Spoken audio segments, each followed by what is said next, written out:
Following total atomic annihilation, the rebuilding of this great nation of ours may fall to you. That's why we here at Vault Boys WV will take you on an oral tour of the beautiful state of West Virginia. There's no other place to be better prepared for the impending fallout. Now we go live to our team of experts. Hello, and welcome to yet another week with Vault Boys WV, a mutated podcast crossbreeding our shared history in Appalachia with the post-apocalyptic state in Fallout 76. I am your country road scholar, Dave Chaffins, and joining me is my favorite son of a Mothman, Austin O'Connor. Did you like that new intro? Son of a Mothman. Son of a Mothman. I was wondering where you were gonna go. That was all right. I dig it. I'm good. There's no like Dark Horse, and people don't know what Charlie West is. Yeah, and so true. I like a son of a Mothman. Son of the Mothman. Plus, you Is it good? Is it bad? Are you I mean, technically, that's like maybe esteemed. Maybe you're esteemed. son of the Mothman? Son of a Mothman or son of the Mothman? Well, there's multiple Mothmen. There's Mothmen. There's like the Mothmen collaboration. True.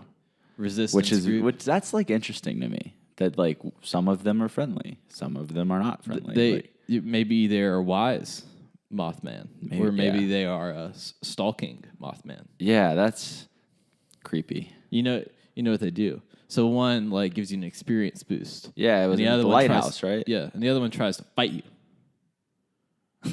That would probably kill me. I suck so far. I can't kill anything. Well, how's your week going? It's going. It's rainy and dreary. Yeah. At least it's not cold. It was really cold the other day, like for Yeah. like several days. Yeah. But yeah, how's your? God, you look so.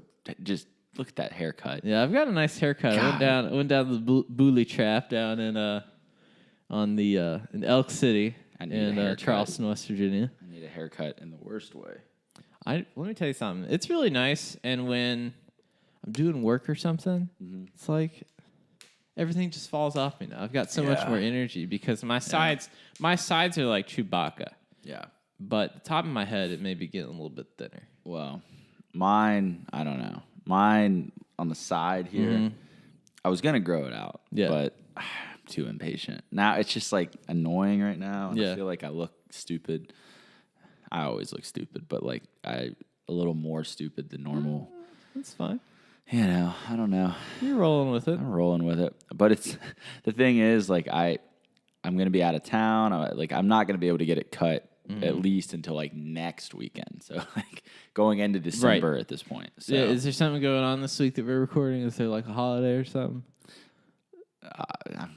I mean, I might eat a lot of food. I'm gonna eat I'm a already hungry. lot of food. I've been working out extra. I've got my comfy pants ready to go. I don't know. I have still worked out, and I don't know how I've managed to find time to be a living human being, work out. It's hard. Prepare the house because we have everybody over for Thanksgiving.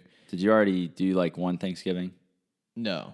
Oh, okay, I thought you were like already. For some reason, maybe that was someone else that said they had people over. We went down and saw a friend of the show, Bud Bennett. He did the music episode, and he's also happens to be my father-in-law. About said stepfather. It's an important detail. It's a very. I get those mixed up sometimes. Yeah. His father-in-law listened to some banjo Saw that music, video. and I even said that I was feeling well-tuned. Oh God. My humor doesn't just stay on this podcast. It's just like an ever-present. It's a perk I have. Oh my God. One day you're gonna be a dad. Yeah. And you are just going to have a full arsenal of like just dad jokes to use. Which I don't hate it. I'm gonna have if I have two kids. I don't hate it at all. If I have two kids, I'm gonna have one of them that's like super into it, and the other one's just gonna like. Yeah. One of them's hate gonna me. be like telling the jokes at school. Yeah. The other one's gonna be running away. Yeah, and be like, I don't want to see you. I don't want to talk to you. Yeah. Go away, Dad. But speaking of health, and we were talking about working out. Yeah. So I've been running a lot more. Last night, I was like, you know what? I need to just not eat unhealthy tonight. You know, I've already had dinner. if I have a snack, I'll eat like an apple. Yeah. Or maybe I have like some carrots and hummus or something just Light dinner. Yeah. Not trying to go. Because I had some spaghetti with my parents pretty early on in the afternoon. So I was like, you're not trying to be like the rock star of the dinner. Yeah. You're going to eat. So I have all these healthy options. And of course, it was kind of hard to choose between them. So I chose the Pillsbury cookies. I made 12 of the Christmas tree cookies. And I said, okay, I'll only eat 4 of them because then I can have more for some dessert tomorrow. Maybe I ate all 12 in one sitting while watching That's Westworld. dangerous. Yeah. That's dangerous. Because they're just like this. They're not even big. It was so good, but I felt so awful. I have no self-control when it comes I to don't things. either. And so it'll be like I'll eat like Oreos. God, I'm terrible with Oreos. And I haven't had Oreos in months because what I do is I'll be like, okay, let me grab 4 of those. And then the whole thing. And then it's like, okay, let me get. I'm just gonna do this row. Yeah. This row, and that's like 1 row today. Yep. And then it's like maybe an hour goes by. It's like I'm gonna have 4 more, just like 4 and more, then- and that'll equal into my total. Yep. And then I'll have the second stack of it, and then I look at that third stack. I'm like, now it's not like it's not spaced out for tomorrow. yeah. So I'm just gonna eat this stack. that and then stack's lonely. But it's all gone. I don't know. And then I always tell myself like, oh well, I'll just work out extra hard tomorrow. I'm But not even working out today. Like I didn't even. I worked and then I came home. We're doing this. It's dark and rainy outside. I don't have time to work out today. So now I feel extra bad. So I'm sure I'll go home and not eat well just because 12 more. Yeah, I don't know. I'm gonna end up eating a lot of food tonight. I'm sure because I'm very hungry right now. I had 3 egg rolls for lunch today. Oh my. Yeah. With dipping sauce or sans? I had just like a little bit. I had to like kind of ration the dipping sauce between the 3. So yeah, That sounds like a dilemma. Yeah. So what was the ratio there? It was like just like 2 quick dips with like big bite of egg roll. Yeah. Yeah, I had these because they're like the frozen. Like you can keep them in the fridge and everything, and you just microwave them. Yeah, and quick. They're good. I didn't feel great about myself after eating them, but it's got vegetables. There's cabbage. Yeah, I mean, like between all of them, it was probably like 400 calories, which isn't terrible, but maybe not the most like health beneficial. Like it doesn't really boost anything. Yeah, it's kind of a neutral. But then I'm making steak for dinner with but I will have vegetables with that, so it's like that's healthy. That makes me feel better about my whole day, But then the cookies might end up happening again, so here's the other thing. I ate like 4 of them before I cooked them, just the cookie dough, which was even more unhealthy in other ways. Like you said, I have no self-control either. Yeah. I can't. That's why I hate cooking for myself because I cook way too much, but I can't save it for leftovers. I just eat everything. Here's where I really, I guess, understood that my life decisions are kind of helping me out because I have no self-control, but my wife does. And so my encouragement would be, get married or like have a girlfriend or something so that somebody can police that self-control. But then I have other friends who have girlfriends or wives or something that also don't have any self-control. And then it's like this. It doesn't always equal that you're gonna it doesn't mean you're gonna also have self-control. No. Then typically I feel like because like I have dated girls that had self-control and I didn't, and like they just more so yelled at me because I had no self-control. It was just sometimes they help, but not always. You need the principal. Yeah. Come in there. Yeah. Be like, hey, you had enough. My thing's money. I spend money on really stupid stuff sometimes. Oh, I did that. But I did that before I was married. I would spend on like stupid stuff that I knew I wouldn't need. In fact, the first thing I decided not to get was the Fallout 4 Special Edition with the little Pit Boy. I got that because I was gonna buy it. I was so excited. I was like, it's like a freaking Pit Boy, and Selena at the time, who's my girlfriend, was like, David, how often are you going to wear that? You going to wear that every time you play that game? She's not wrong. You going to wear it every time? Or are you going to wear it like for a week? and then you're gonna like kind of tamper off, and then you're not gonna wear it. That's exactly what happened to me. I got it for my birthday though, so it wasn't. It wasn't. Yeah. Season money out of my pocket for that. So that's why I didn't do the big Fallout order with the power armor. And No, stuff. I looked at that helmet, and I like that helmet a Yeah. lot. But then I was like, when am I gonna wear a helmet with a voice changer in it? Exactly. And I was like, I'm not going to set that out anywhere because Right. like it goes with nothing in my apartment. So I Right. was like, well, it's really cool, but that's just way too much money for me to spend on something that I won't ever use. You right now are in my single nerd zone. Yeah. And you see how much like there's not a lot of nerd stuff just because it's been gotten rid of. Well, you know. I've got some stuff. I got my little Vault Boy mask and party hat. Everything. hat, I don't Vault wear Boy that mask mask. because I put that Vault Boy mask on and my dogs like had a conniption Freaked fit, out, and they were probably. like, "Hey man, you're one scary dude, Yeah. and I'm afraid of you." They're probably, yeah. I mean, that freaks me out. I have one and I put Mm-hmm. mine on the other day just to see what it looked like in the mirror, and it scared me. I also want a Vault Boy, like this style of Vault Boy mask in the game, and then I want to wear the That straight would be jacket, cool. and then like That would actually be cool if they did that and put that Yeah. in the game. That would be pretty cool. there's other- I've got plenty of ideas. Okay, but Bethesda, listen up. Listen up. We're going on a ride here. It's a Festivus for the rest of us. All right, we'll get into some of our Fallout 76 coverage.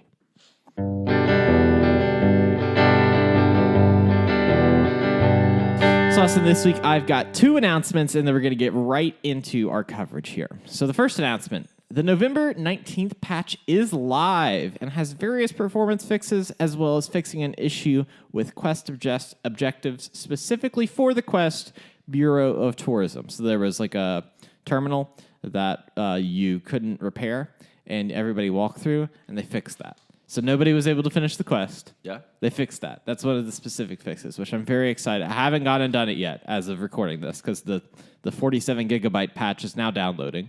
I have to start that tonight. Yeah, you might want to. I'll see you next week on there when it downloads. So they fixed that. And then another announcement is that everybody's been talking about the stash limit, and they are increasing it, but it's still being looked into, and they're still trying to figure it out, and so that will be in later updates. I feel like that's been the biggest complaint I've seen so far. At At least on Twitter. Yeah, I've seen some different stuff, but there's different ways to combat that, and I'll get into that. So, Austin, we've played the full Fallout 76. Now, before we talk about it, I want to talk about a pet peeve. Mm-hmm. Is the release of this game.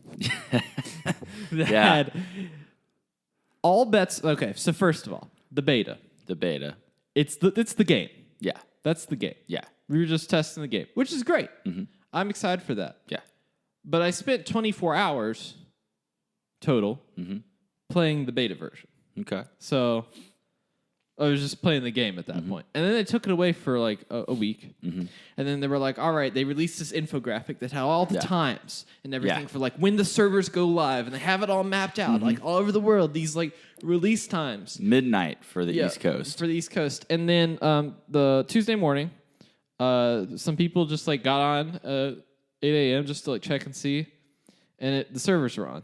And they were like, oh, I guess we can play now. And then all the PC players were playing. And then I guess they were like, well, all retailers, let's call them up. Hey, guys, guess what?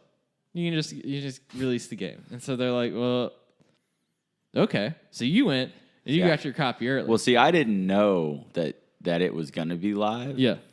I was on my way to Walmart. So I was like, well, I'll just drop in. I was like, it doesn't hurt. It's right next door. See like, what's up. Yeah, so I walk in, and they had like the line, like already, like there was no one there, but they had the store set up to have a line go all the way around the outside. They have any decorations? Yeah, they had like it was decked out. Yeah, you had to walk down this like aisle and go back around to get to the front desk. And so they made me do that. There was literally no one else in the store, which was weird. I was like, okay, well, I guess I'll walk all the way around this long thing. little Cool. thing. Yeah. So I go around and I get up to the desk and I was just like, hey, man, are you guys already selling Fallout? I was like, I heard like a rumor that some stores did, but I wasn't sure. And he like did this look over his shoulder. He was like back and forth, and then he goes, "Yeah, man, yeah, we're doing that." Like real quietly, and I was like, "Okay." And then I was like, "I guess I'll just get that for PlayStation 4 then." And he was like, "All right," and he like gets it and bags it up, and he's asking me these questions, and I was like, "Am I not like?" Does the manager not want this to happen or what? And so like I was trying to be quiet too at that point. I was like, okay, like if he's helping me out, like, you know, whatever. Help it out. Well, then like the manager walks out and somebody walks in and like he was like, "You here to pick up Fallout 2?" Like, so he knew like it was like out in the open. I'm like, why is this guy acting so secretive if the whole store knows? It was really weird, but he was really nice though. It's like, it's like drug dealers, They're nice. They're just a little, But I didn't feel right. I was like, man, this feels like cheating. So I texted you and I was like, hey, look at this. Yeah. Because originally when I got home from work, weirdly enough, I had pre-ordered with $5 down at GameStop in Kentucky, way back before I even moved to Charleston. So, and I never called to get switched here. So I was like, well, I got the beta. I'll just buy a digital download. I was like, I don't care. I don't want to go. Yeah. So I was going to do that on the 14th, like when I got home from work, or on the 13th when I got home from work. So then I just went to GameStop and did that. So I lucked out there, I guess. But it was, I don't know, because it was so, like you said, it was so hyped up that midnight. Yeah, midnight. They had like, my favorite is somebody's job was to make this infographic, and however simple it was, it wasn't anything. I mean, I'm sure it took some time, though. But it was like they had to make somebody had to make a graphic with this in there, and then for them to just be like, nope, all bets are off. Here we go. Whatever you want to do. Yeah, here it comes. It was definitely strange. I mean, I'm not complaining. I'm not complaining I think it was cool. I mean, because I had to obviously download it, so it wasn't. It didn't. Realistically, I didn't play until like 8 because it took a couple of hours. It takes you a little bit. And it's kind of crazy because like no other AAA game has done anything. Yeah, anything like that. Like letting you play the full game. Yeah, for hours and hours on a time. Yeah. Unhindered. Yeah. I mean, because most betas I've ever played were like very, very limited versions of the game. Like you can do a couple of things here. You do like the first 3 missions. Yeah. And then this thing was just like, well, do what you want to do. Like, there Which you go. is great. Yeah. I liked it. And I think that the fact that they carried the progress over. Because the game's so extensive that obviously, like, there's so much to do. Yeah. And if you're like me, I didn't get to play every beta session. So, like, I didn't make it that far. I think I got to, like, level 12 or something on it. But there were some people at, like, level 27, 28 that I saw. I was like, man. There were a lot of people on my first night playing the official game that they were upset because the beta messed up for them. They were like, we couldn't even access it. So they were like, we tried it 5 or 6 times, and this was like 7 or 8 people I talked to just in my server. They were like, how are you already a level 13? And they couldn't believe it. They were like, we thought that the beta just like didn't work for hardly anybody. So that was weird. I don't know how that worked. Some of them said that, a couple of them, it was like, well, I just couldn't play it because I was busy. But several were like, yeah, our server, like it deleted it, and then we just couldn't access it. So I don't know. There's like, it's just... I just thought I would draw your attention to something that was just a little strange all around. It's just a little strange. It was it was consumer minded. Not that it wasn't. It was just like, I feel like we're not allowed to do that. I feel like I have broken the rules. Somebody tell me I'm doing something wrong. Yeah, I was shocked. Yes. So, we have played Fallout 76. Yes. So I have a question for you. Okay. What is Fallout 76? It is unlike really any game I've played. I think that I don't know how you would even explain what it is. I mean, it's still a Fallout game at its core, but it is just a multiplayer survivalist. It's very intense. It's way more intense than any other Fallout game, I think. I guess just because I think the stakes are higher because you can't just pause it. You can't, I mean, you're in it. Like everything's live. You're working. Yeah. It's a hard game. Like it's much harder than any other of the Fallout games. I've thought about that. I think that it knocked a lot of people down to earth that were probably really good at Fallout. Yeah. At least at first. I'm sure most of them, I personally haven't really had time to build up too much. I mean, I've obviously gotten a lot better than when I first played. But I would say it knocked a lot of people down a few notches, at least for the first little bit of their game time, because it is not easy. I mean, like I've walked into situations fully loaded with stim packs and weapons and still just gotten wrecked by things that going into it I was like, oh, this is going to be a breeze. And you got like 2 super mutants, and then all of a sudden 3 like of the mole rats come up at you, and I hate those. Are my most hated enemy. The mole rats. Yeah, because they just like in older games with VATS, they were easier to target, but they're just so quick and go underground and pop around, and they always come up right at you. Yeah. So if you don't have a melee weapon, it's just like you're wasting your ammo because they're just everywhere. Yeah. So I look at that, and I have like 2 super mutants and then like 3 mole rats, and I'm trying to take out the mole rats and switch into melee to do that, but then the super mutants are shooting at me. It just makes it's difficult, and as you know, I have been very frustrated at times with this game, and I say that, and I still think it's like a good frustration. Like it's just like, man, this game is difficult. And I think that there was there's 3 types of Fallout players that I would say are kind of aligned with like people who play like the Elder Scrolls series. There are the people who play on normal that go for the regular experience, that by the time they hit in any of the games, like about level 15 or 20, they're not having any issues. They're able to tackle things, and unless they get too big for their britches, you're gonna survive every encounter. On the other hand, you have people that had played Bethesda games in a way to like.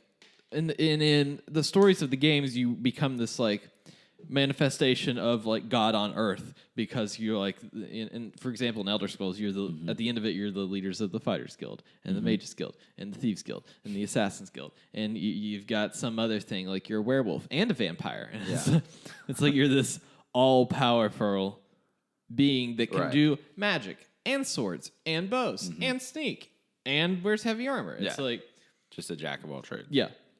And so there's people who play that like that, dumb it down so that they are just like playing in the world as like the arbiter of their own destiny. And then there's people that have played essentially New Vegas and Fallout 4 on survival mode that like that, or have modded Fallout 3 to be like that. I am in that camp. Yeah. I think you are in the normal camp. You guys are in a league of your own, dude. I don't know how you do it. So it's very interesting playing with you as opposed to playing with a really good friend of mine, Cody, who we'd played with in the beta, who has played like hardcore survival and has liked it for that. We both are having a very similar experience as opposed to your experience. Yeah, I don't know. I think as I've built up my levels, I've had a better time. There was a point where I was very frustrated. Yeah. Just because I was having a lot of bugs and just glitches and freezing, and the game kicking me out, and it was very frustrating. That's separate though. That's just issues that they've worked out. But yeah, I think just the way I play, I don't know. I've the one thing I wish you could turn off, and I'll probably get a lot of flack for this. I wish that you didn't have to drink and eat I just think that that's unnecessary personally because I've just never enjoyed that side of a video game. But I get why people do. Like I understand the realism of that. Like, yeah, you obviously in real life you're gonna have to eat and drink and keep everything going. But that's been the biggest thing for me is trying to get used to that. Which like in Red Dead, I was even going into like Red Dead, I was upset about it. I was like, man, this is gonna suck. But in Red Dead, I feel like it's like almost too easy. Like it's not. It doesn't really affect anything in Red Dead because it's like so easy to find stuff. Because if you want health, you just drink a little tonic and you're fine. Yeah, it's like boom, you're good. Yeah. But like in Fallout, I feel like one of my problems is I haven't built a camp at all yet. I haven't even tried. I never did it in Fallout 4 either. I never used the building side of it. Well, no wonder. Yeah, I just never did. I'm gonna get on there. I've got all the recipes, man. I'm gonna be like, let's build. I need help because I never have explored building in a Fallout game. Oh my gosh. And again, I'm sure I'll get flack for that. And I know a few people that are similar to me, but I just never have been interested in it.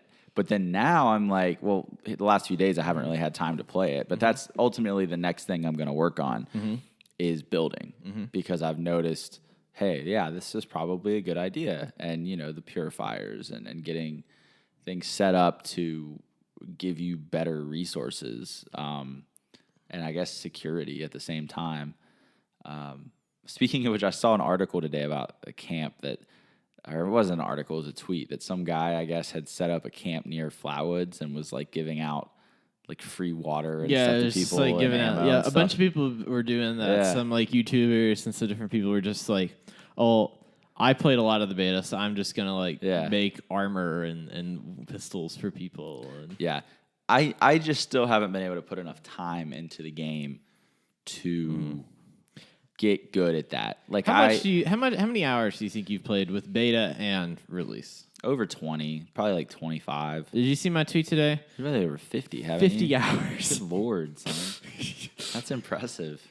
I've still had sort of like a draw to Red Dead a little bit too. I've been splitting the time between Red Dead and Fallout. I thought I was going to. I'm in the epilogue of Red Dead, and it's like maybe I'll get to that sometime. Yeah, like you got past the ending, which no spoilers, but it obviously like that's good. So you like feel sort of fulfilled. I'm sure. Yeah. I'm up to date. You know like what's going down. Without any spoilers. Well, I ended up I think I've got over like. I've got like, I totaled this up and it's like over 60, maybe close to 70 hours on Red Dead. That was like with you, like with Fallout, I was like all in there for like a full week and then like a full weekend of just being at home playing it. So I'm sure probably over the next few weeks after we get Thanksgiving and stuff out of the way, I'll have more time. To do that, and I'm gonna take my my PlayStation with me because I'm gonna be traveling. I'm gonna take it with me, so I'll probably be. Yeah, that's good. But I need to. Camp is a big thing. I'll help you. Yeah, that would be nice. Camp and then crafting. I'm more than anything. I think I need to just look through stuff and be like, okay, these are the items I need to maybe more so pay attention to picking up out when I'm looking around.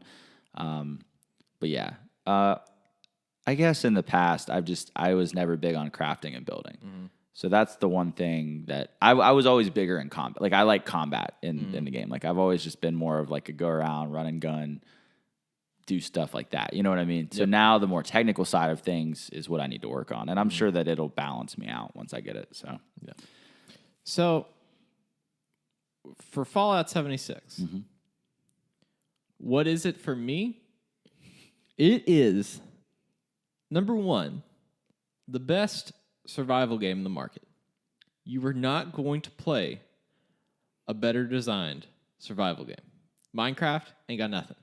That's fair. This is like Minecraft for adults. Minecraft is more about creativity and building and constructing, and nobody really plays survival that much. Back in the day when I used to play it, that's all, like we had survival mode, and we played a game very similar to Fallout 76, where we had 28 people on a server with factions, and you could mark places for where you wanted to build your stuff, and then you built your base. So, like, I am... You're fully invested in this. I'm invested. Yes. Number 2, it's the best Fallout game I've ever played. Now, think about this. I'll dig you a little deeper. I'm listening. When I play Yeah. Fallout games and stuff, I don't care about the story. Because, frankly, and here's an honest opinion, story, not that great. Play a game like Red Dead, God of War, story, wow. Because it's like written with actors and there's motion capture and there's all this stuff going on. The story beats that I like are present in Fallout.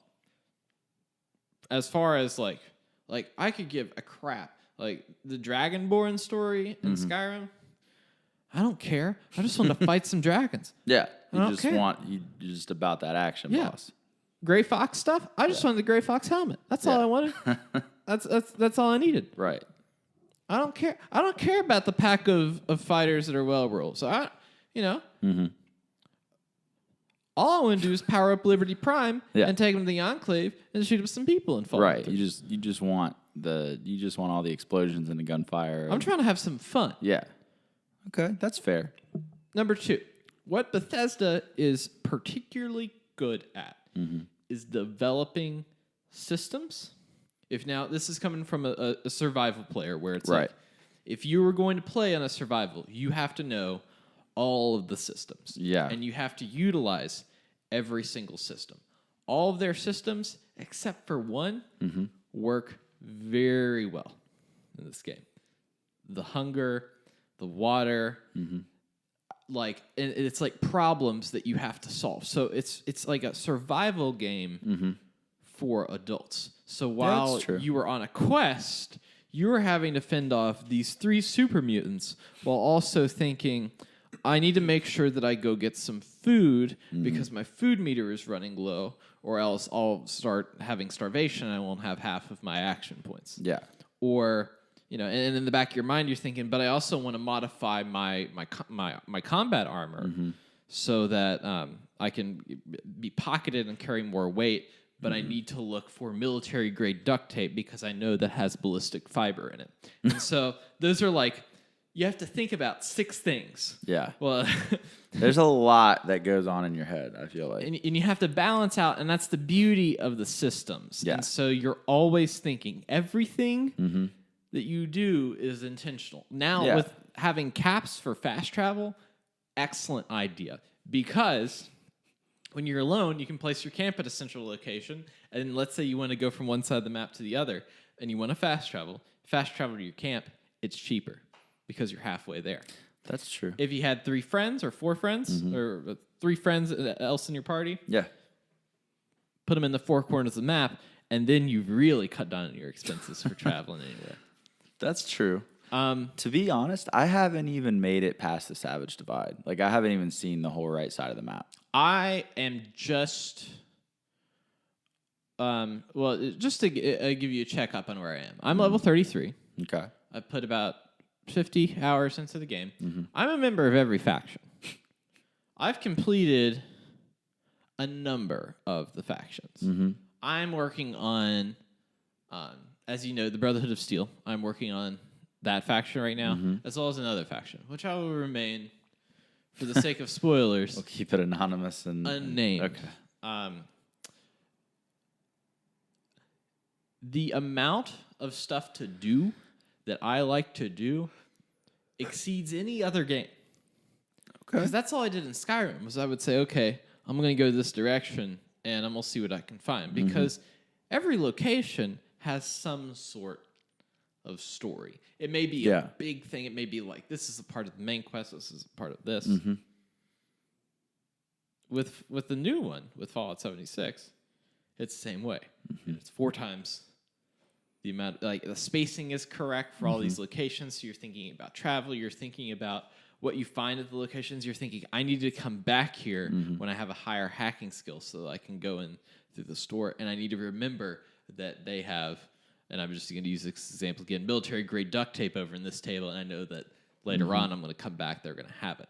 Yeah, that's... So now when you know enemies and you know what they drop, I get excited when I see enemies because I'm like, okay, they're going to spawn with some shotguns, and I need shotgun shells. Yeah. I know that they are going to have their shotguns with them, and I can just run over there and get them. Right. Take them down. Definitely, I've started more so like targeting certain locations in the forest because I know it's going to be easy enemies, but I also, like you said, they're going to have... I've really liked, weirdly enough, the hunting rifles because I feel like the ammo is everywhere, very easy to get ammo, but like I've actually had decent success with it. Even like the short hunting rifles, like with most of them, it's been fine. Any of the shotguns I've liked, but I haven't really gotten too many weapons yet. Yeah. I've kind of stuck with very basic weapons. What is your weapon of choice right now? What's your... So I have a really crazy build that's like it is nutty because now it's like I am fully invested in this game, and I am like, I have almost conquered the systems within the world. Okay. So what's your build that you're going for? What's your what are you trying to do right now? I have no idea. You have no idea. I'm still very much just like finding myself. Just trying to, Looking within you're like myself. freshman Vault Tech University student. I'm looking within myself. You're trying to find yourself. Yes. Also, fun fact, so here's one of my quests that I've said I've been on is to find a replacement Vault 76 suit because I had scrapped mine accidentally when I started. Did a method in which I had a friend who was online. He even know I was doing this. Yeah. Created a new character, fast traveled to my friend, took off my vault suit, put it on the ground. Just like on the ground. Yeah. Switched to my main character. And then you... Oh, my God. Joined his server, found it on the ground, put it back on. Look at you. Just...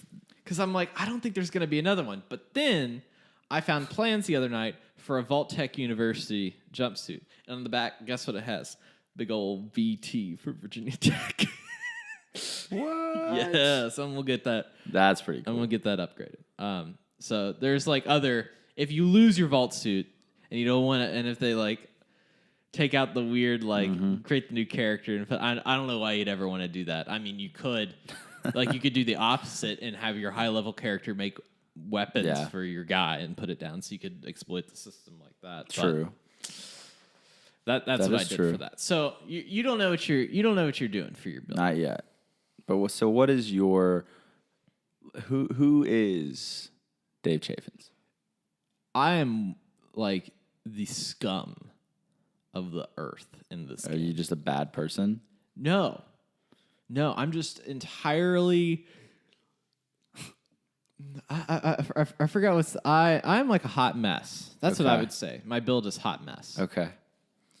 So there's all these systems within the game. Right. Your first one is you have your ammo, I would say. Yeah. So I found out that it's like, okay, I'm not good with rifles. Yeah. I'm not good with anything, but I'm doing a lot of damage with shotguns. So I'm going to stick to shotguns. And I'm just going to... There's the pump one, there's the double barrel one, there's the combat one. I've got the combat one. Shotgun's my favorite from the old games. Yep. I've got that one right now. I like the pump one better. Really? And I like the upgrades for it better, but it depends on what level and where you find it, and if I actually want to spend the material to get it upgraded to where I want it to be, because it's all kind of the same. Every 5 levels, I get a new shotgun and I upgrade it. That's just how the weapons scale. So at first, it was like, okay, I'm going to do shotguns, and the shotgun perks are in the strength skill. I was like, okay, I'll do that. So I went and leveled. Originally had my charisma up to 4, so I could get the Lone Wonder.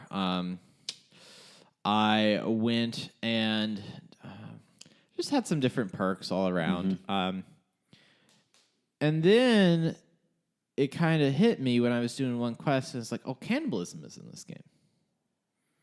And so I maxed out the cannibalism perk. And I was like, okay, so if I eat these bodies, it satisfies my food, and it heals me. But I get radiation damage. So what do? Get the lead belly perk. So now, eating bodies doesn't give me any radiation damage.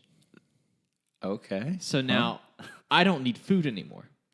I don't need food at all. Oh, God. Because I can eat scorched, ghouls, super mutants, anything. And if I can't eat what's there, I'm killing animals that have meat. That's actually not a bad idea. I know. It gets I'm about better. to do that. It gets better. Okay. So, I've liked the melee weapons. And I told you in Fallout 4 I was doing a melee build to get ready. And I was like, okay, I really want a big old freaking hammer. And so I'd already had points in my strength. So I was like, okay, I want to get up. And I got like a sledgehammer. Now I have a super sledge. I was like putting strength points in there. Then my buddy Cody was like, yo, you have to get the party boy perk. I was like, what's that? I was like, it gives you, the first rank is twice the benefits of alcohol. The third one is 3 times. The second one is 3 times the benefits of alcohol. So my strength is at, I think, like 11 or 12 now. I drink 1 whiskey. It fills my entire water meter and gives me +6 strength. Dang. So now I am punching real hard. Yeah, you're With just like... both scaling for shotguns and for melee weapons. It gets better. Okay. I have a perk that's the barbarian perk that I get +1 damage resistance for every point of strength. So when I'm rocking eventually 20 strength, and I have that upgraded to 3 points for everything, I got 60 damage resistance anytime that I drink whiskey. You need to help me, because I'm struggling. You sound like you got the whole thing figured out. So I am like this like drunk, like addicted to, I am constantly addicted to alcohol. So what does that do? Because I have been, and I what are the negatives? I have no clue because I drink it all the time. Yeah, I never. I don't do the purified water. I just look for alcohol, and I always have alcohol, and I always drink it. I never do.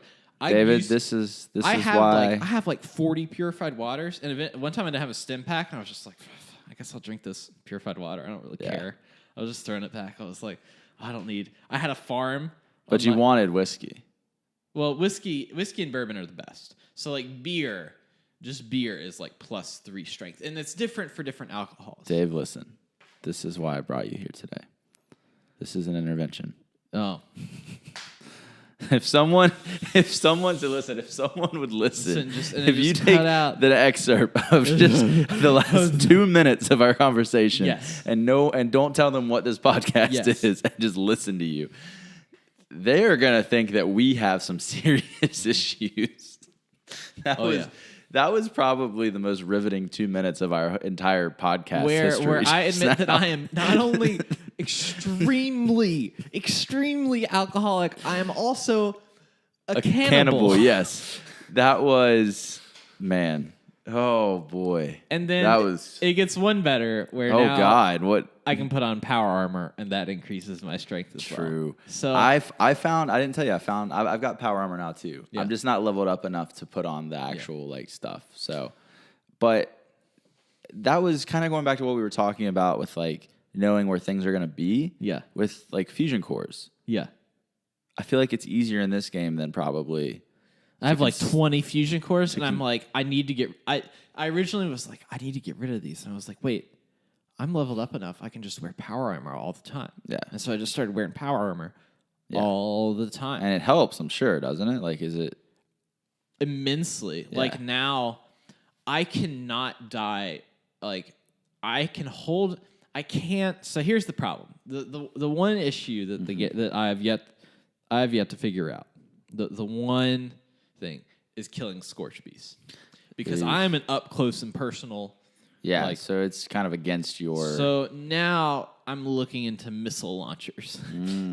I have one of those. So I've increased my explosives perk a little bit, and so I actually got rid of all my missile launchers, and because I had like 20 missiles, I was like, I don't need all of these in my stash. I'm gonna get rid of them. But now I'm upset because that could be my ranged weapon, and so now I'm adding in some explosive perks. That way, I can hit it. It can be like a direct line of fire. It's not like a grenade launcher, mini nuke where it kind of arcs. It's just like straight shot. Because now Scorch Beast don't immediately kill me.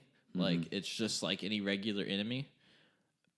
But I can't hurt them. And I've like gotten right under them and like put a whole magazine, a shotgun in them, and they're just like a little bit. I'm like, I can't do this. I was in Morgantown and saw one. And I just ran. I was like, nope, not today. Gone. Bye. See you. Yeah. Off. I was not about that.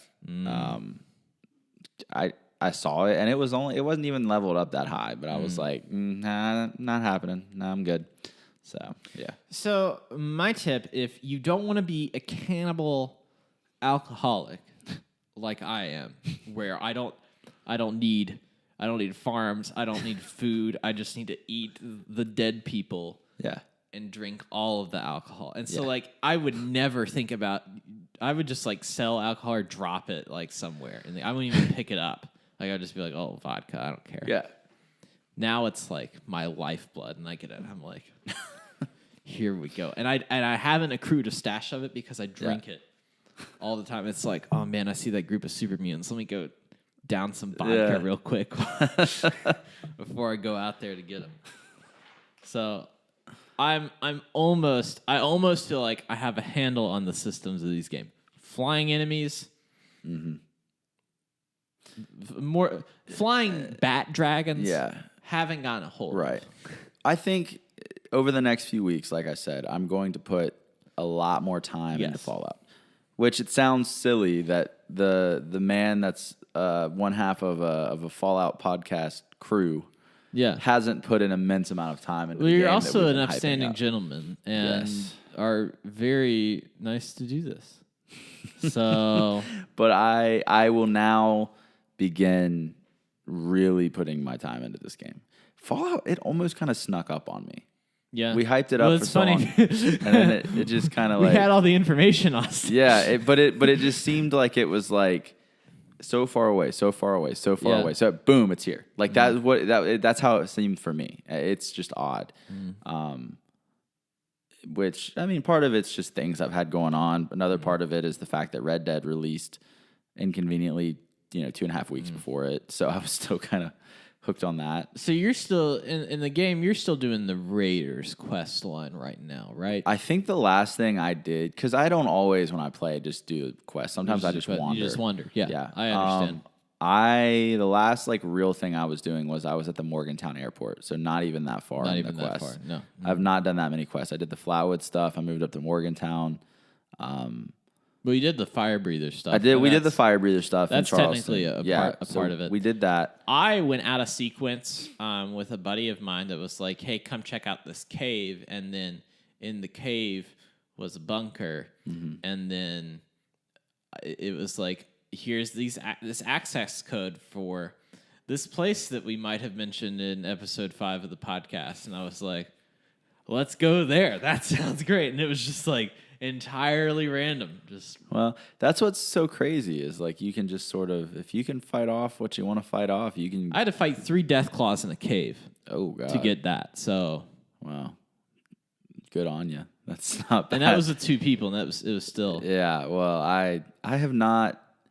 No, I've encountered the death claws on Death Claw Island. Yeah, I can now solo one death claw. I don't know about 2. I can solo 1. I almost had it solo. I almost had the 1, but then another one came out, and I was only like a level 6. It wasn't happening.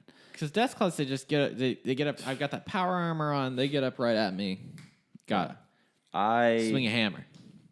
I'm like the steel driving man of. You're just John Henry out here, huh? Just incredibly cannibalistic and drunk. Oh, well, okay, that's one way to be, I guess. Alt history. I don't know. I'm excited. Obviously, I've had a few frustrations. Yes, but I think the more I am actually positive, the more time I spend with it, and the more it's a slow burn for you. The more I put and here's the thing: when I played. Fallout 3 was the first Fallout game I ever played back in high school.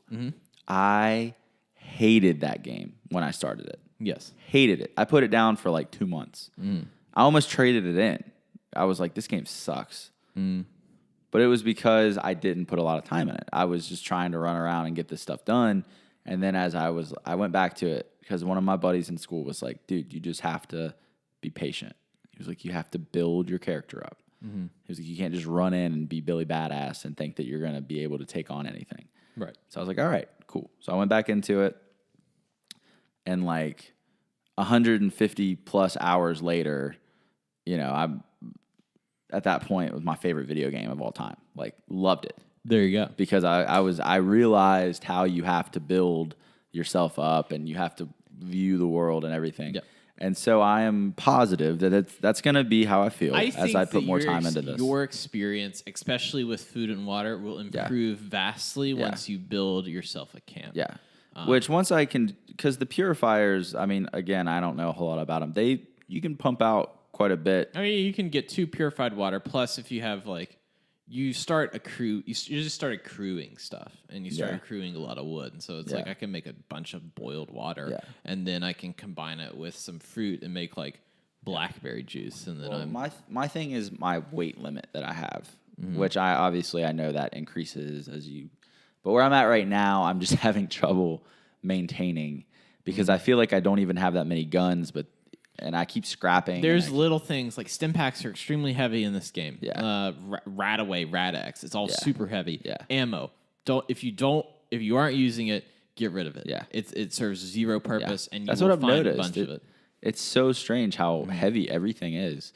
That's why I stick with one. I'm trying to stick with 2 guns. That way, it's like all other ammo I don't care about. Yeah. And that's why another one of my biggest things that I've had trouble with that I for some reason never had an issue with this.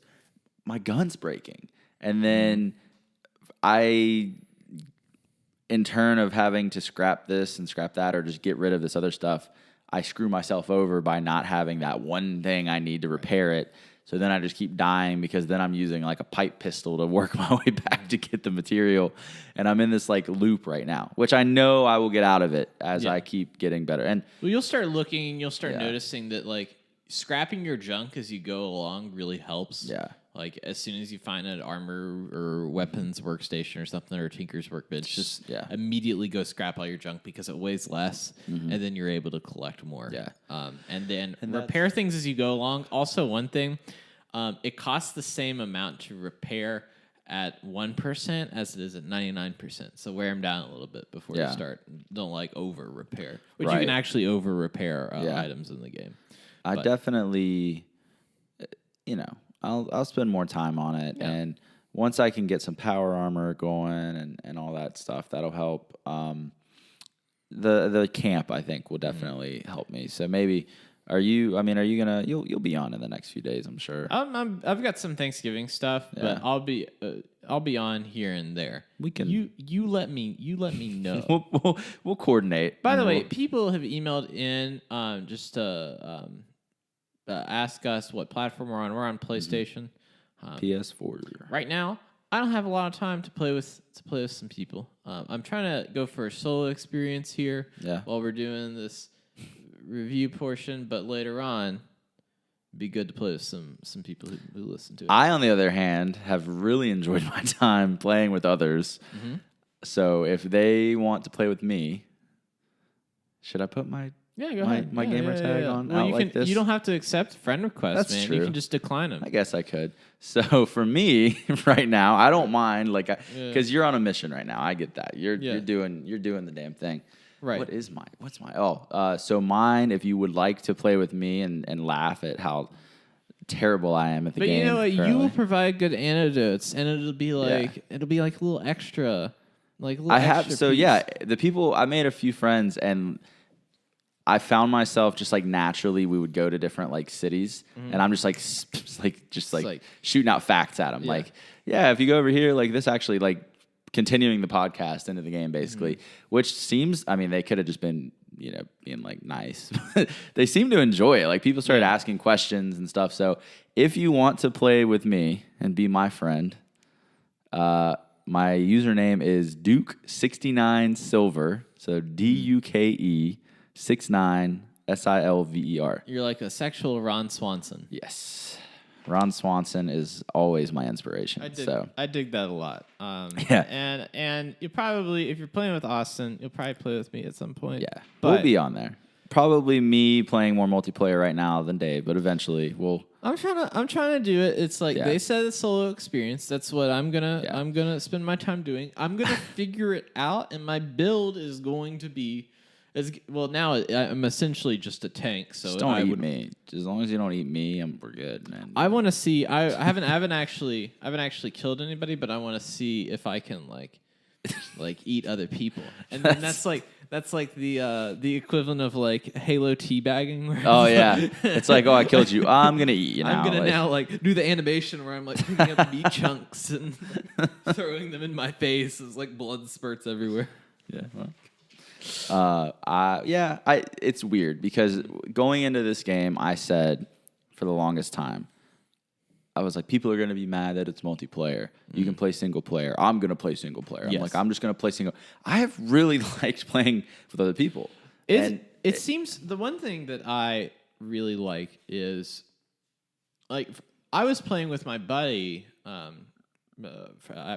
made friends with him in college. We both really like Fallout. Where we were just in the same game world, we were just like talking to each other. We weren't actually doing stuff together. And I've done like actual quests with him. But everybody that I've run into that's been like complete strangers has been incredibly nice. Yeah. It's the nicest online game ever. It's like the complete opposite of like 2009 Call of Duty game chat, like the lobby chat. Yes. Complete opposite. And I mean, obviously it's a video game, and it's weird to think that this is so cool because we have been able to talk on video games, for so long. Right. But every time I come across a random person and we start talking, it like amazes me, which is I'm sure what Bethesda was going for. Like you feel amazed. Like there was a guy the other day that I was walking down a hill and I just heard hello, and I was like, at first, I'm so used to in video like Red Dead, like hearing commentary from off the side of the road or something. So I like didn't think about it, and I was like, oh, whatever. I didn't say anything. I heard hello, is there someone out there? And I was like, oh wait, this is a real person. And so I was like, yeah. And so we like found each other because we were like just over the hill, and it was like very muffled. And he came up to me, and I was like, hey man, what's going on? And he was like, hey man, what's going on? My name's Jason. What's your name? And I was like, my name's Austin. And like we became friends. It was just like funny how it's like a real life interaction. Like we introduced ourselves, and he was like, you want to run around for a little bit and help each other out? And I was like, sure, man. Like, and he ended up being a really cool guy. I had a funny experience where I was in the Toxic Valley and I ran into this big base. It was like just like it looked like a warehouse. And I was like, I want to go see what it is. And the front door was open, so I just went in there. Yeah. And I looked around, and I was like, it was pretty empty for the most part. But I was like, okay, there's some workbenches here. I'm going to go scrap some items and repair some of my equipment. So I was in there. I finished building that, and then the person that owned the base walked in. Yeah. And they looked at me, and they did finger guns, but not at me. They did it to the door. I was like, oh, they want me to leave, and I was just like, hello, and they kept on doing the finger gun. So I wasn't even like talking to them. Yeah. And so I was like, okay, I guess they want me to go outside. And they went outside, and they locked the door, and then they did the no emote. They were like, no. I was like, hello? They were like, no. So I got kicked out of somebody's house. I was a squatter, and they saw me, and they were like, shame on you. You gotta go. It is. You gotta funny, finger gun it out of here. It really is funny how it's like you almost treat it like real. Like well, it's like you see somebody in your house, you're like, you gotta go. You gotta get out of here. Get out of here. Yeah. It's like you come out. You just had your party at your house before, and you got these people laying on the couch. So it's like you gotta get out of here. You gotta leave. It's it's funny because. I like in terms of game chat versus when you're on a team, like you can still hear people that aren't on your team, but they can't hear you. So there was this one guy who like wasn't on my team, and he was talking to another person that had been on my team, and they weren't anymore. and I could hear them just talking about me. And I had my fire breather, like the uniform on with the helmet and the fireman suit and the axe. And I could hear him, and I was looking at him, and he was like, "This guy looks sketchy. I don't like it. I think I'm gonna shoot him and take all his stuff." And so I did like the no, and he was like, "Oh, he can hear me, but he doesn't have a mic." And then that was when I realized, like, oh, he can't hear me. And he was like, "I think I'm gonna take his stuff right now." And so like I walked outside and I heard him go, "Okay, I'm gonna follow him until we get away from everybody. I'm just gonna shoot him." And I was like, "Okay, well, let's not do that." Like, so I kept trying to like invite him to my team. Yeah. He finally joined, but I was like, "Dude, I can hear literally everything you're saying right now." Like I'm trying to talk to you like this, and I kept saying, I was like, "Hello, dude!" Like I'm like yelling back at him, Yeah. and then the guy on my team was like, "Hey, man, yeah, I realized this today. They can't hear you," which I think is kind of like I wish that wasn't how I feel like they should still be able to hear you, but I think it defeats the purpose of game chat. Like that it makes it party chat at that point. So it's like I feel like they should still be able to hear you. I don't know. Maybe they'll change it. I don't really get the purpose of it, I guess. Well, I think they'll figure out something for it. They're trying to fix that push to talk stuff for PC. I'm not really covering. There's a bunch of stuff that they're trying to do with the PC version, and I don't play on that. And I like, for me, and why I don't play on PC is because I sit at a computer and look at a computer all day at You work. don't wanna sit at a and I don't want to come home and sit at a computer. I'm right there with you. I understand. People love it, and I thought I would. I bought a gaming PC in college, and I just didn't maybe like it. used it for 4 months, and I was like, this is work. I sit in front of the screen, I'm at work. I've never, I don't think I've ever used a gaming PC. Several of my friends do now. I've just never gotten into it. I like sitting at the couch. One of the things that I like particularly, well, I'm going to cover 2 more things here, is the mutations. So you got a mutation. That was a fun one. That was a real fun one. Yeah. Turned into Usain Bolt real quick. It was, what was it? It gave you like, it was like plus 10 agility or something like that. I don't know, man. I was... And you were booked. I was like, "Hey guys, come outside real quick," because like I just got the mutation, and you were inside. And I was like, "Just come out real quick," and I was like, "Watch this, gone." He just runs up the hill, and if he would have gone any faster, there probably would have been like clipping where he was like moving in frames. I was like, gone. Which like, do those go away? I guess eventually. Well, you can get a perk. It's called Starch Genes, a level 2 perk. You break it up 2 levels essentially, and then you can keep a mutation.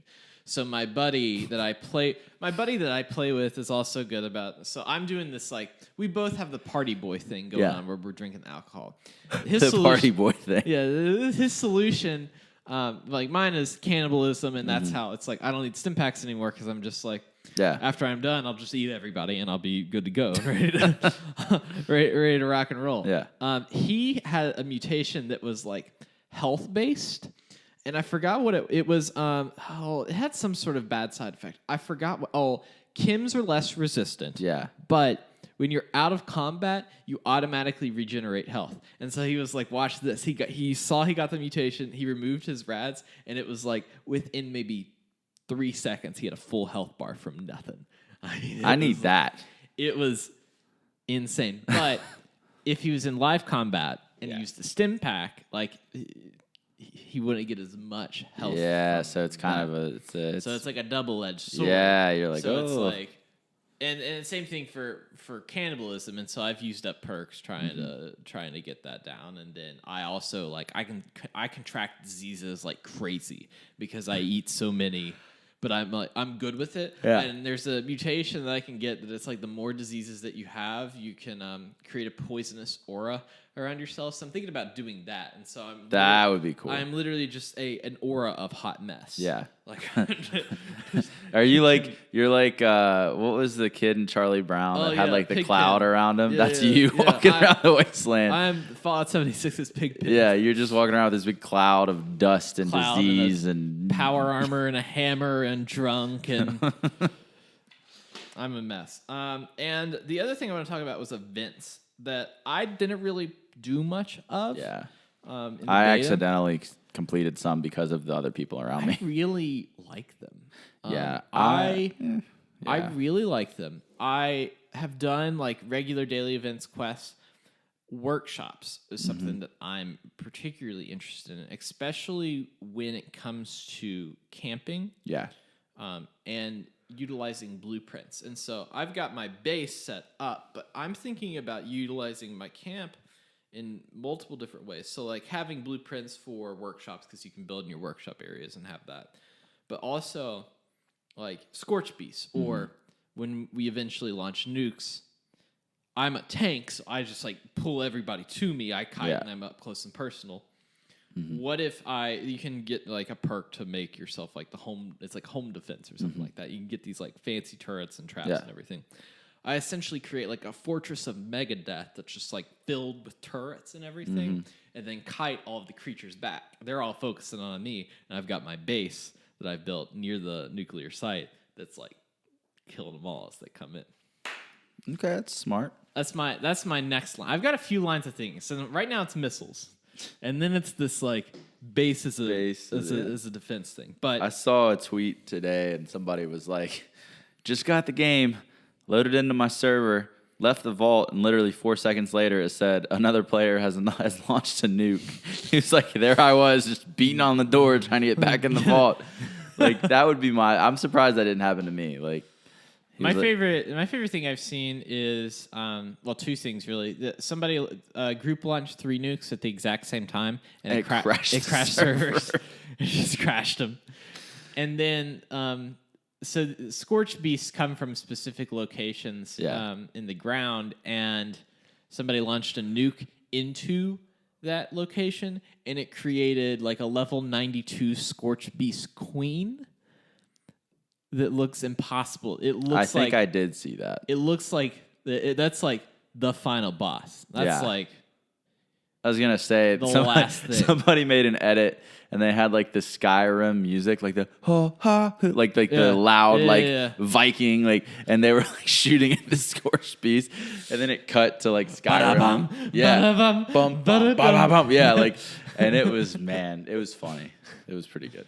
So overall, what are you feeling? What was your closing statements for Fallout 76 as a game? I think, and again, I've had many a frustration. Mm-hmm. I've been disappointed at times, but then I've had moments where I'm like, this is my own doing, that I will work. And just like I said, after time, I think, and right now, I think it's a very good game. Mm-hmm. I think that I will think it is much better as I progress, but also I think that they have they have the ability to make it even more amazing with the updates and the things they're going to bring to it. That is what I'm excited about the most, is that they are consistently updating it and adding more to the game, and they are making it, ultimately, like, they can make this into whatever they want to make it. Yeah, they can keep doing stuff to it every week and adding new facets to it. You know what I mean? Like it's kind of an endless opportunity for them to do whatever they want. I think once they get over this hump, there are bugs. Yes, so there is a massive amounts of slowdown. There was a point last week where everybody, like a big quest for everybody was broken. And they just fixed it today. It was just broken across. There was another quest where I had to kill this particular ghoul. And the thing was, on servers, he only spawned every hour. And so if you were on or like every 2 hours or something, it was like some innate amount of time that he was already dead when you would go and find him every single time. So I went in and I was like logging into the location, going to see if he was dead. He's dead. Okay. Quit the game. Log back in. Fresh server. Yeah. See if he's there. He's dead. Okay. Quit the game. Log back in. And I think on my fourth time, I logged in. There. He's alive. I kill him. I finish the quest. So obviously still some kinks and bugs to work out. They have some stuff they need to take care of, particularly in slowdowns with a lot of enemies. When I have a lot of enemies, I get a lot of slowdowns. And well, I think that just a lot of enemies in general, I'm still experiencing it. Sometimes I'm like, this is a little too much all at once. Like, I don't mind it as long as you have control. So like in previous Fallouts and Elder Scrolls, everything slows down together. Yeah. In this one, you slow down and the world persists. Yeah. So it makes it, the bugs are more noticeable, I think, in this version. Yeah, I agree with that. I think because, especially, and I've had a lot of issue in Charleston. I guess maybe because there are so many buildings and things, the frame rate has already kind of dropped, it seems. And sometimes it takes a little longer for like the capital for you to see everything and everything to load.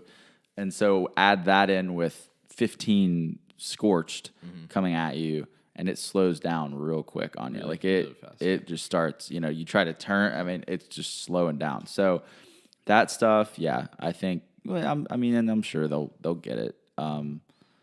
And there's been some people I've talked to that haven't had that issue at all. Like, so it's not everybody. It's just they'll work it out. And like I said, I've been frustrated, but at the same time, I am very hopeful for the game. You're getting more optimistic as you go along, but it's okay. It's a new experience. Yeah.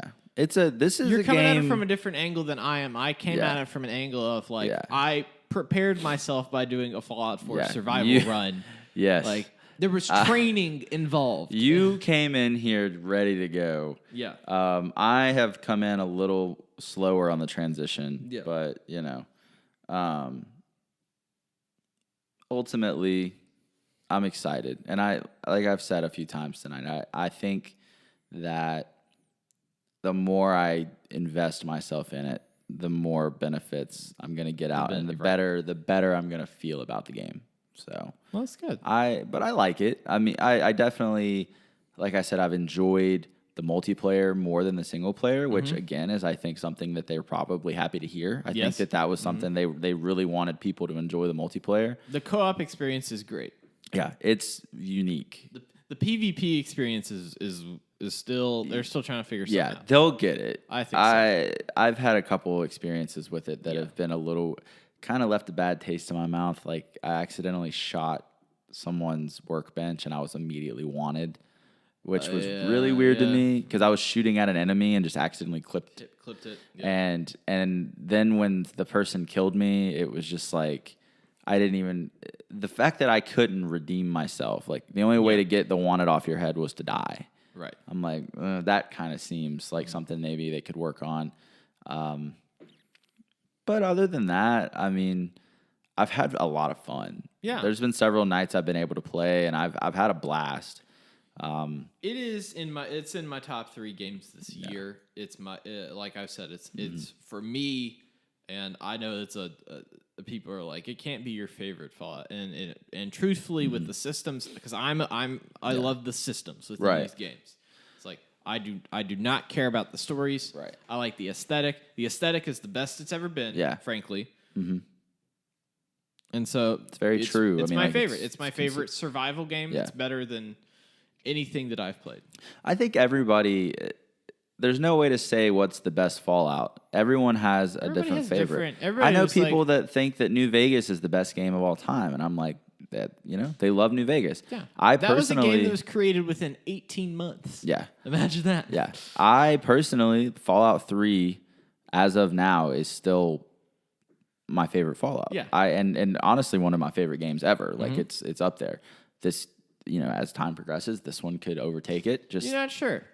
I'm going into it with an open mind. I'm going into it thinking, you know what? I'm just gonna have fun with the game. That's the best way. And but man, what a year for them to release this, going up against some crazy competition. Heavy hitters. I mean, Red Dead Redemption 2 and God of War both are probably in my top 10 games of all time. In the same year. The thing about it though, I think they're going for a long game here. I don't think they're playing the short game. Oh no, yeah.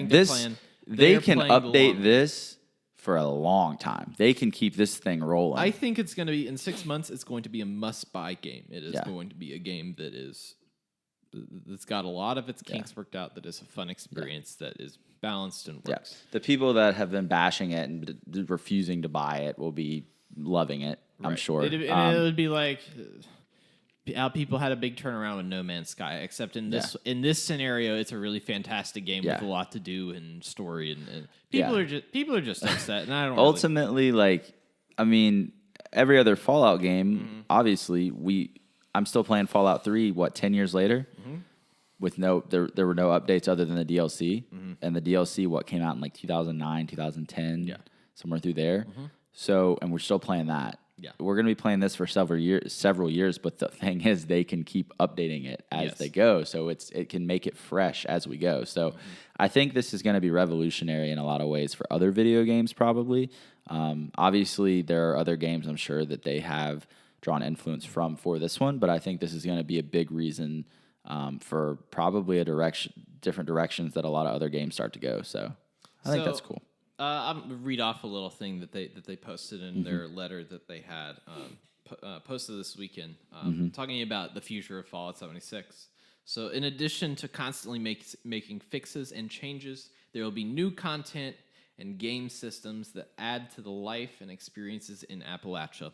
We'll see new vaults opening, new ways to easily improve your camps, ways to create, team up, and faction-based PvP, and many more free add-ons we haven't talked about yet. In addition, you will see articles each week that highlight new events, content, and features we're excited to share. We look forward to growing Fallout 76 with you. So, with promising. That, we will move into part 2 of our discussion, which you will hear next week. So, enjoy.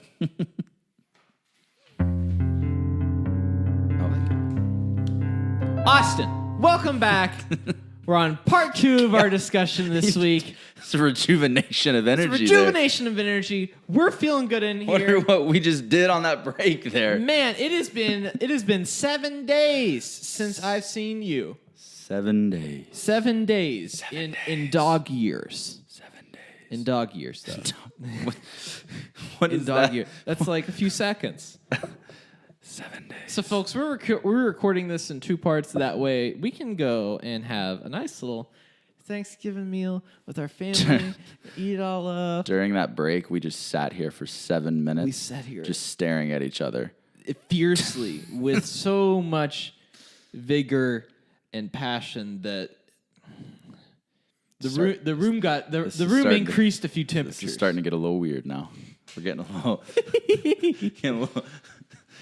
But no, really, we did stare at each other just intensely for 7 minutes and 27 seconds exactly. And then I drank an alcohol and I got +6 strength. Oh, and he did the dab. He dabbed it up. Wait, hold on, that didn't turn out well. Get another one. Wait, hold on, I'm gonna take a video. Take a video. I'm taking a selfie. For those listening at home, we can keep rolling. This is what we call a screen experience. What's up? How we doing? This Good is to going see on you. Twitter. Put it on Twitter. Wherever you want to put it. I don't care. This is the studio. So you'll have to look at you can put it on your own Twitter. Is that where you're going to put it? I don't care. Put it. All right. Well, it'll be on Twitter somewhere. You can look at see a little bit of our studio. It's got a lot of guitars. You know what I need is a guitar sword. That's what I need in here. A guitar sword. Just put it like above the TV right there. Yeah, that's home defense 101. Would in you Appalachia. use it? If I had an intruder and I had a guitar sword, yeah. Because then you wouldn't have to use it because they would be like, this guy just pulled out a guitar sword on me. Can you imagine getting killed with a guitar sword in real life? How did they do the write-up in the paper for that? Local man chops. We can't explain this one, intruder folks. with guitar sword. We can't explain this one, folks. Oh, that's hard. So I wanted to talk to you a little bit about Fallout 76. In continuing our discussion and reviewing the game as a piece of West Virginia media. Okay. As you know, we put our own spin on things. We're all about the mix between Fallout 76 and the actual real history of Appalachia. Right. And so I wanted to talk to you a little bit about how this game contributes to West Virginia as a piece of media. Okay. That sound good? That sounds great. Okay. How, on a general scale, do you think it does? I think it does it well. Yeah? Because typically West Virginia gets a bad rep anyways. You know, it's hillbillies and any just negative association you can think of. People typically have with West Virginia. The first thing I saw where they were like, oh, they're putting it in West Virginia, they'll probably have hillbilly ghouls. Oh, I see people go, bet bet the state just looks like that in real life too. They didn't have to do anything, blah, blah, blah. And I'm like, okay. So going into it, I think a lot of people had some skepticism about, is this really going to be the right look for our state, putting a post-apocalyptic video game in it? Yes. It's just going to make us look even worse. It's, people look at it like that. I think personally, Bethesda did a good job of not going into it and taking bad stereotypes and like amplifying them for their characters and their enemies and their storylines. They made, I think the landscape's beautiful. Yes. Even in the places like that, like the ash heap, everything is like just kind of stunning. It's very well designed. Yeah. Like the art for it all. And it fits with these with the themes of issues within the state itself.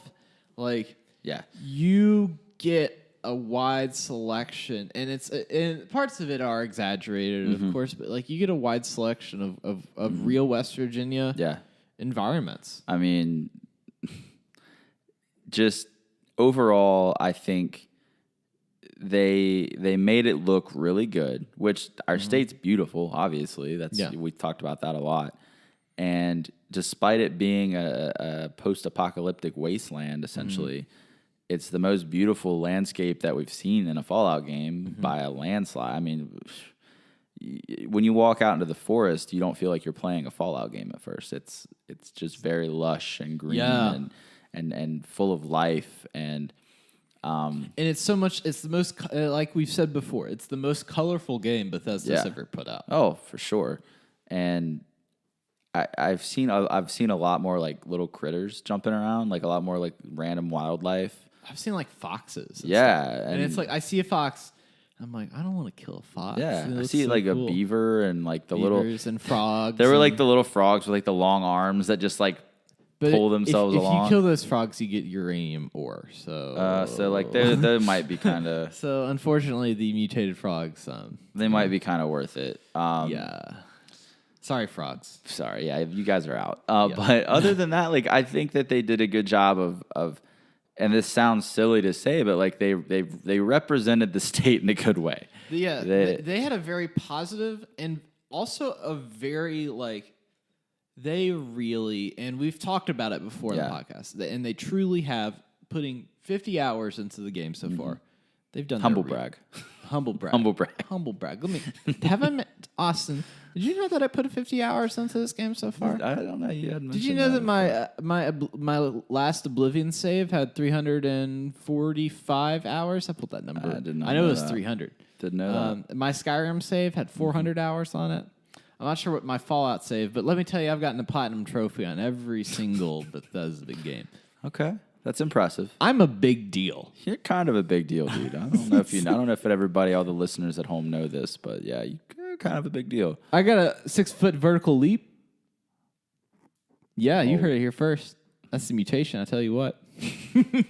All right. Well, so for me, in my experience, there's like little things that they magically got right that we have no like. I like looking at it and seeing it, or like looking at locations, seeing it's like stuff I keep finding. You remember my Halloween episode I did? Well, we did, where I talked about Lake Shawnee. Yeah. In the game, name something different. Looks exactly the same. Has the Ferris wheel. Has the swing. Has the lake. In the ash heap. I have pictures that I will show you. I did not know it was in the game. It is in the game. I just haven't ventured down that far yet. This is it. This looks exactly like it. Yeah. Bramwell, not named in the game. Yeah. Because in the most southern part of the state, that's where these very tall mining bosses' estates are. Which makes sense. Garahan Mining kind of looks like Graham. Oh, God. You would notice that. Oh, man. Just like when you go to Vault Tech, you got your big VT on your back of your suit. So that's what I'm working on. Is getting my Virginia Tech. You're gonna get like a mod when they come out and make the suit like orange and maroon and orange. Don't joke. You will. I'm sure you will. Don't joke. You get like a hokey You would want that though, because that would look sweet, wouldn't it? It would. Having like a maroon suit with that like bright orange. Oh, it would look pretty cool. That would look good. Plus you got like that brown armor. Kelly green and white would look good too for me though. I would like Kelly green. Yeah, that would actually look good. Like, what do you think? Like green with the white lettering? Yeah, I could go for that. We're about it. I could go for it. So that like just going down south. I've been to Lewisburg. I've been to Beckley. I've been to Clarksburg. I've been to Harper's Ferry. I want to see Harper's Ferry. Guess where I've been? I've been to your favorite place in the whole wide world. I've been to Dolly Sods. That's right. I want to see Dolly Sods. I made it to Seneca Rocks. I've been to, Seneca Rocks. Been there. I've still yet to do a bunch of the I've been to the I've been to almost every place we've covered. Yeah. In I all tried the to make previous it to episodes, a lot of them. except for the Cranberry Glades. I haven't. That's like Final destination kind of area. That's gonna be a while for me. Weirdly, the interior of the Greenbrier, and we've seen this in trailers before. Completely accurate. But it is accurate. Everything is in the right spot. They must have taken 360 photos and then went back to their wherever they're designing the art and like they're just like chugging in the machine, which I clearly know that they're not doing, and copied it. Well, like I told you that one day I was playing and one of my friends was watching, and she happened, she's decently familiar with the Greenbrier, and she was like, "All right, go down these stairs and take a right, and the shops will be right there." Sure enough, boom, right there. It's like she knew where we were going inside the building. Like she knew where everything was. Yep. She doesn't even play video games, so she obviously had no idea about Fallout. So it's kind of amazing.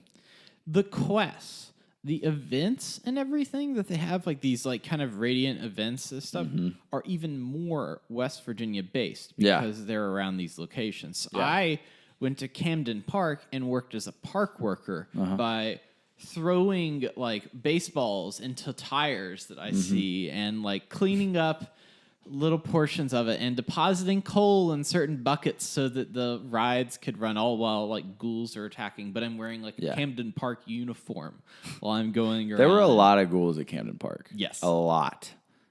I died a couple of times trying to clear out Camden Park. It's a little tough. I was probably level 29 when I was doing all that. I was doing it at like level 10. Yeah. It wasn't fun. Yeah. It wasn't my greatest idea. I made it, but I died a few times. The bumper car area really got me. The story of the Scorched, of how these people survived and the characters that are involved are all like exaggerations of real scenarios within West Virginia. And how they adapted to the landscape to make factions. So like we've talked about the responders. The fire breathers are even more interesting than just the training because the ash heap is the story of the fire breathers and Union strikes. And so you were going and finding the fire breathers trying to take back, like trying to push away the Scorched. And it's like, well, how did all the Scorched get there? And so I know I'm not going to spoil it, but there's a reason. I still have yet to find the reason or how or what mole miners are, but I'm sure... These things freak me out, man. I'm sure that there is a reason. They're my favorite enemy because they all have shotguns and all of their suit scrap creates black titanium, which I need to make my excavator power armor, which gives me plus 100 carry weight when I wear it. So that's fair. Yeah, I really like it. They have like Welch, and all of these like. If you lived in a town that has any kind of like historic, like you may not be named on the map, but there's something there. Yeah, I hate that Bluefield isn't there, but Bluefield is there. Is it? Bluefield is there. It is those mining estates and the Garahan, which if you look at it, looks like I refuse Ram. to believe it. No, refuse to believe it. See. Bluefield High School far superior. They would have chosen that school to include. There's nothing blue about the ash heap, my friend. The only thing that's blue are people's disposition when they're in the ash heap. Uh-huh. Yeah, I hear you. I hear you. The areas, the locations, so I have spent a lot of time in the Toxic Valley, which is like it reminds me a lot of New Vegas. Yeah, it's And, very it's kind of deserty. Yeah. Where it's like all kind of open. The forest is more like you can get lost in it. Ash heap, where it's all like covered in smoke and centered around a mountain. The mire. God, I could get lost in the mire. You'd be like, that's where I'm excited to visit, I think. frankly, my least favorite area is the Savage Divide. Yeah. Because it's just impossible to, it's like, not impossible, it's just harder to navigate, like Yeah. going through those mountains. And then there's a vast level difference in everything. And so, like, I was trying to be like level 20 going through, and I would run into like a level 35 Wendigo and get it done. My question, have you seen very many cryptids? What cryptids have you encountered within the game? None. None? 0. I have yet to encounter a Mothman. I've seen, or a Flatwoods monster. I have seen Beast of Grafton. Guess where? In Grafton. I tried to find the Beast of Grafton, but I never found it. And then I've seen the Wendigo as well. I think. What's the Wendigo? Snallygaster. Wendigo is that the... It's like the. Is it the weird, like... Yeah, it's like Sasquatch, but no hair. Yeah, and, yeah. Like real skinny. That's what I was thinking. If you played the game Until Dawn, it's all about Wendigos. Well, I need to do the Lighthouse quest and get the Mothman, because I know it's the Friendly Wise Mothman. Yeah. And take a selfie with him. A wizened. Yes. Because the purple eyes mean that they're friendly and not attacking, right? Like Yes. purple and then red means attacking. Red is like... And like the probably like orange means they're like stalking you, right? I have a theory that they're going to do even more with Mothman. Probably. I think that Mothman is going to be like a continuing world event. So right now we're dealing with Scorch Beasts. Right. Right now we're all concerned about these particular Scorch Beasts. But eventually we're going to have some bigger problems in our hand. Yeah, I think so too. I wouldn't be surprised if we see more cryptids either. Probably. I mean, the Mothman, the Flywoods Monster, the Beast of Grafton. That's a really good start. Where did you say you haven't seen a Flatwoods Monster? I have yet to see the Flatwoods. I just wonder, like, I mean, obviously it's called the Flatwoods Monster, but like, I've spent a lot of time around Flatwoods, not seen anything. I think it's primary. Well, people have encountered it during the day. It's like a rare occurrence that the Flatwoods Monster. Same thing for the Mothman. They're kind of rare. Beast of Grafton is going to be like anywhere in. I don't think there's anything in the mire, or there is some. Like the mire is very different. It seems in the type of enemies. So you have like a lot of mire lurks there. Yeah. And like rad scorpions are only in like Toxic Valley. Yeah. So there's like area specific. Like you're not going to find mole miners anywhere else. Right. Those mole miners. Ugh. Mole miners. They freak me out, man. So it's been really interesting going and seeing all these locations and remembering and being like, wait, this is, even though this is named something different, this is totally this thing. Yeah. This is totally like Hillbilly Hot Dogs is Hillfolk Hot Dogs, and like different areas, like the Teapot is in the game. So they've changed it. There's we've talked about the Mine Wars before. Essentially, they are coming off of the back of Mine Wars. And if you go to Beckley, you will find two-handed weapons that are signs that like say "Daddy needs a job" or "Man versus Machine." Like these like protest signs, and you will find these strike breaker robots. Strike breakers. Yeah, I was gonna say, and then I think I could be wrong. So I was near Morgantown and found the big like pharmaceutical company, Arcos Pharmaceuticals. Yeah, and that's like up near Morgantown, Milan. Milan. Is there, and that's a big pharmaceutical company. So I would venture to guess that it is Mylan Pharmaceuticals. Just like Dyer Chemical that I ran into is definitely Dow Chemical, which is very big here in West Virginia. Yeah, so it's definitely they played on a few things there, which is cool, and I'm sure there's more that we have not uncovered at this time. I'm so excited.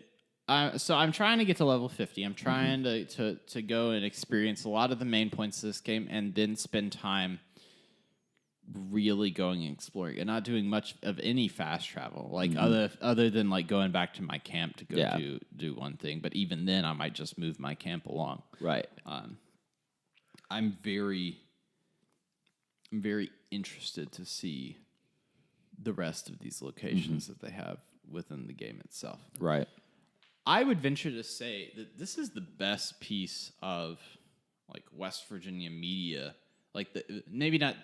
Best is superlative. This is the most in-depth piece of like mainstream media that West Virginia has ever gotten. Because there's so much to uncover. There's so much to go to delve into with it. Right. Like many layers of West Virginia in many different ways. So, I agree. I agree with that. I think that there's just so much they put into this, centered around so many different pieces of West Virginia history, folklore, importance. I mean, it's definitely a very vast. And it's very interesting how much it reflects the original, the very beginnings of West Virginia as a region. That's like the Appalachian Mountains and in that area around like colonial times, because it's like it's like tercentenary and the American Revolution, and there's muskets, and there's like you got the Civil War thing. Like the gameplay of the game seems like that it is about people going out and building these like essentially being frontiersmen and frontierswomen, mountaineers, if you will. They're always free. That all come from a similar background. So we're all from the government Vault-Tec, or as you would know it, England or America, whichever one, whatever kind of example you're drawing through. And it's like an experiment to see what people do and get out there when there's no like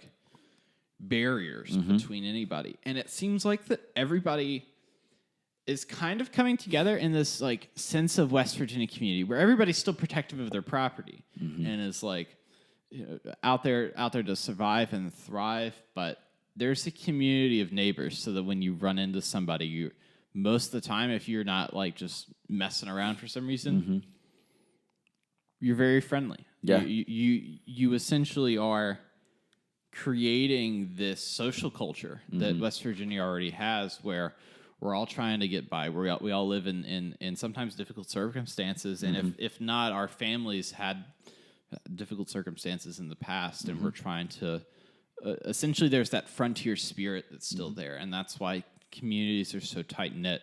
Yeah. Like Helvetia is a great one that's in the game that is like fantastically done and it's very accurate.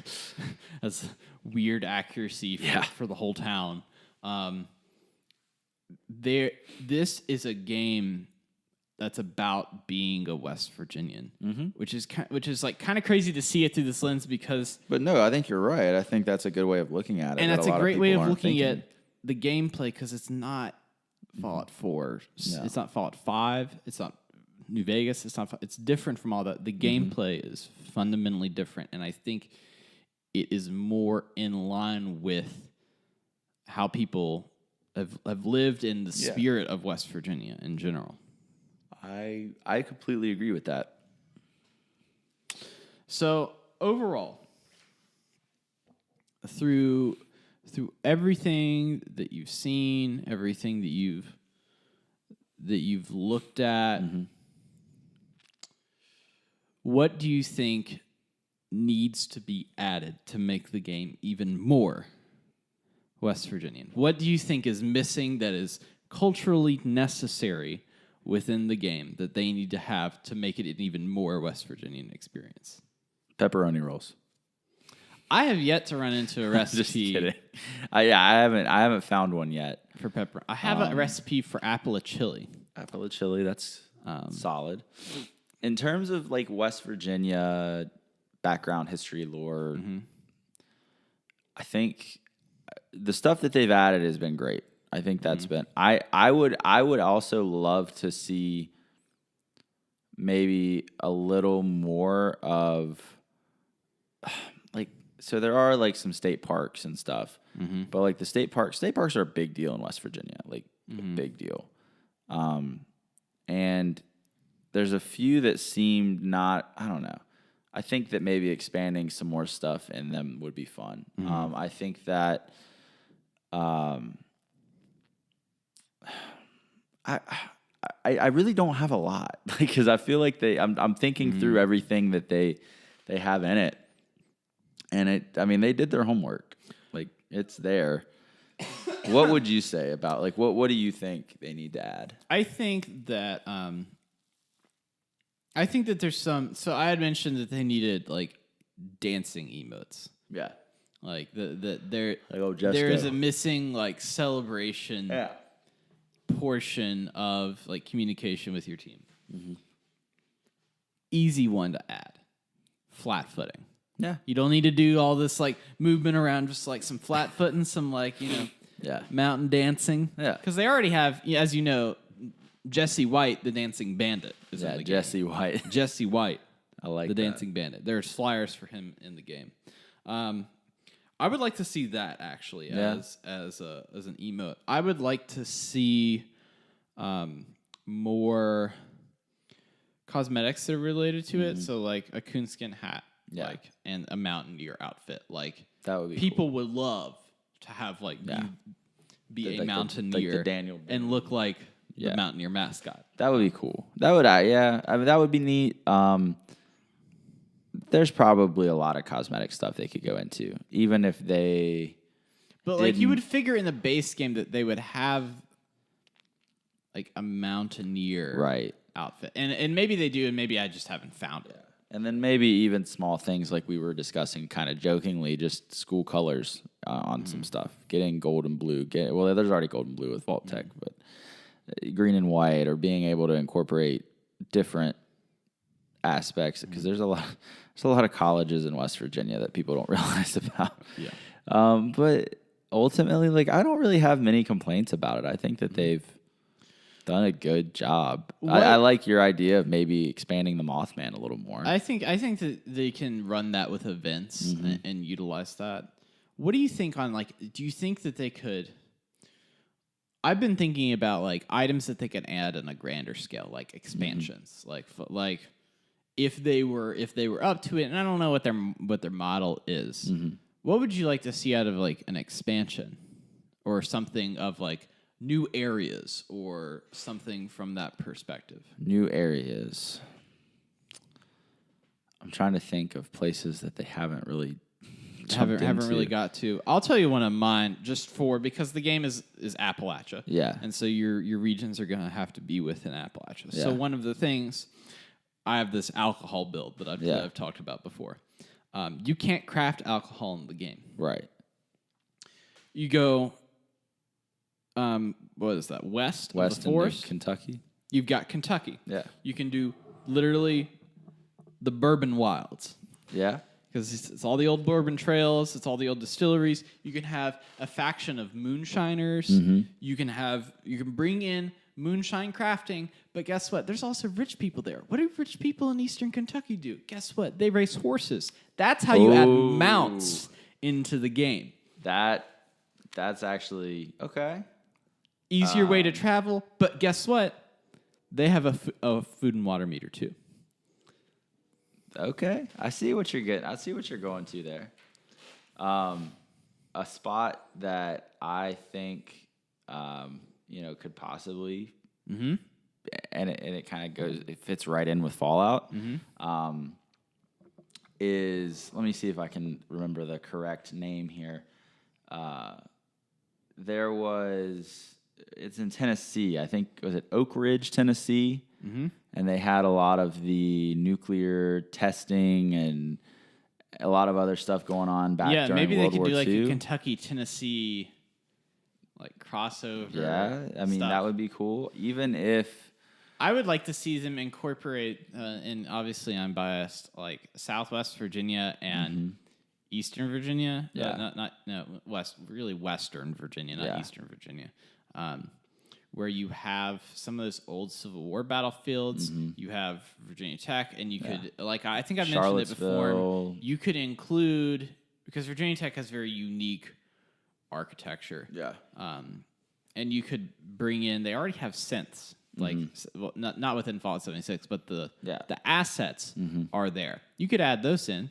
Guess what? Then you've got non-human NPCs that look like humans, but they're non-human, because that's their whole shtick. That's very true. Within that itself, big livestock, agricultural college, agricultural area. Add in the ability to have livestock farming. So you are like raising like Brahmin, or you're raising mole rats, and you're like breeding them. I think that's...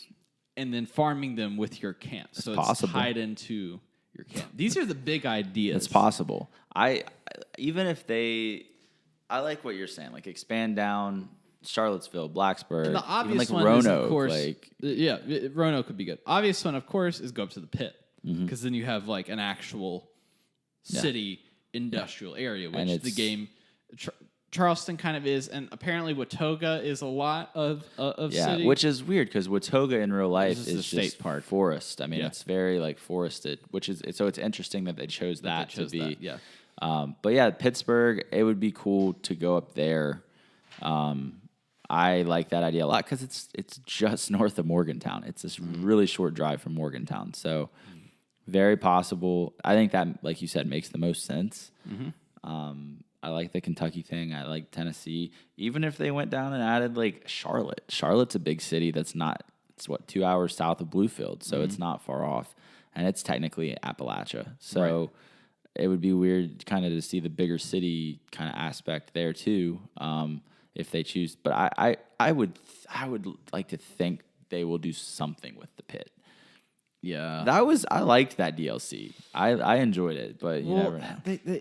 Like, there is this industrialization up there, and then you could work in like fabrication, and it's like thinking about their camps and like what you would actually have, like distilleries for Kentucky. You've got like livestock farming and stuff but like fabrication, where you're dealing with a lot of metals, where you're dealing with these fabrication lines, where you are mining down in the ash heap and then bringing all of your mining stuff up to the pit, and you're not gonna like that's all the way at the top, so you're not gonna want to do a lot of fast travel, because you want to be like, it wouldn't be very lucrative to do that, and so you would have trading gangs going from the ash heap all the way up to like you would have like a system where like maybe a team of 4 if you would like put camps like in one, like you would put one camp in the pit, and you'd put one camp at the ash heap, and you'd go back and forth, and you would have stuff going. That's what I love about this game, though, is there's so many different ways you can play it. It's like, do you want to do, like, one day, me and one of the guys I was playing with, we were helping people level up when they first started, if they would give us some caps. Like, you can just be that guy if you want to be. Like, you want to make money by helping people out? Cool. You can do it. You can do that. Like, a genuine role-playing game at that point. Like, makes it much more of a true RPG, I think. So that's pretty neat.